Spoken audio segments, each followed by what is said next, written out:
Here we have a female patient aged 45 with an irreparable carious lesion in the left mandibular first molar number 36. The treatment indicated was extraction and insertion of an alloplastic graft using R.T.R. material from the Septodont company to prevent collapse in the alveolar ridge after extraction and also closure of the wound with the gingival graft inside. We will see this in detail in the description. Here we see the initial clinical condition, a deep cavity and ill-suited restoration, which is already in an unusual condition in the marginal tissues. And the X-ray image confirms the clinical findings.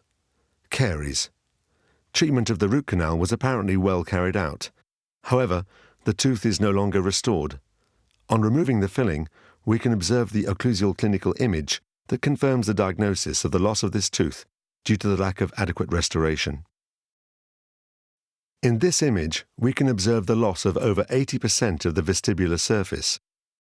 In almost all patients, the vestibular surface has very specific characteristics, with biological characteristics and/or specific formation, making this the most common in a range of situations. In this case, the lesion has destroyed the area and the work had to be carried out very carefully to preserve as much tissue as possible. If we had handled this lesion surgically, there would have been huge collapse in this area, which would have complicated any type of restoration, whether concerning dental implants or a conventional prosthesis. It is worth noting that the mesial, lingual, and distal walls are almost intact. In this second image, we can see the lesion and how it extends from the occlusal view and the characteristics of the vestibular plate. We can principally observe how this vestibular bone area is not even a millimeter in depth and is lacking thickness. On assessing the post-extraction wound healing biology, we realize that it is almost certain that this bone plate will be lost.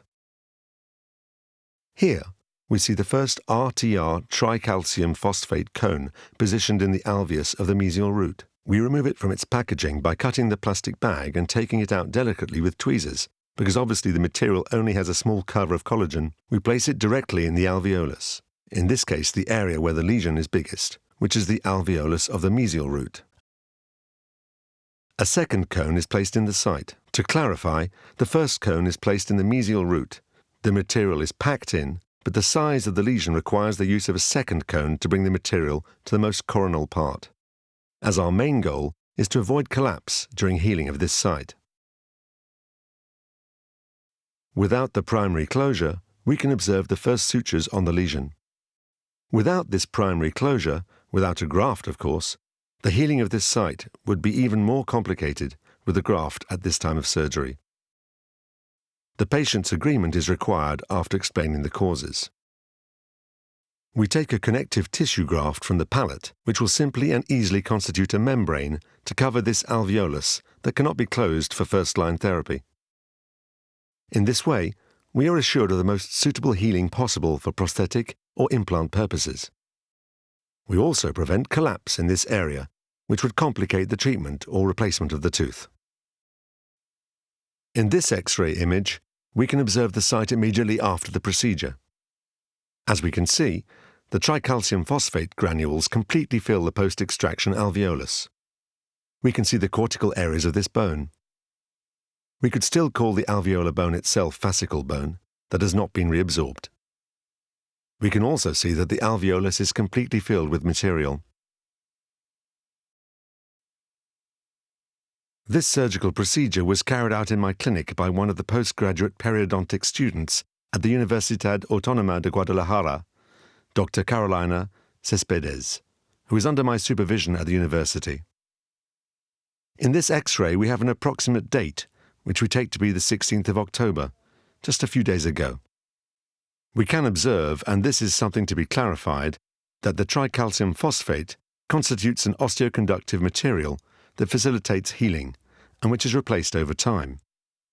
It is reabsorbed either via dilution or macrophages. It is diluted and replaced by the patient's new bone. Just 2 months later, we can see a little more. At 2.5 months, we can still see some remnants of material in the bottom of the alveolus. And here it appears that the material is disappearing. We believe, and we will see evidence further on, that it does not disappear. It is being replaced, and yet it is still early for healing. In due course, this patient will be a candidate for the implant department of the school to assess implant possibilities. However, even though the restoration involved a fixed prosthesis, which would be the most advisable, now that this restoration and the other restoration of the teeth, mesial and distal, are no longer suitable, a conventional fixed prosthesis could be an excellent treatment decision for this patient. It would be worth the cost, time, etc.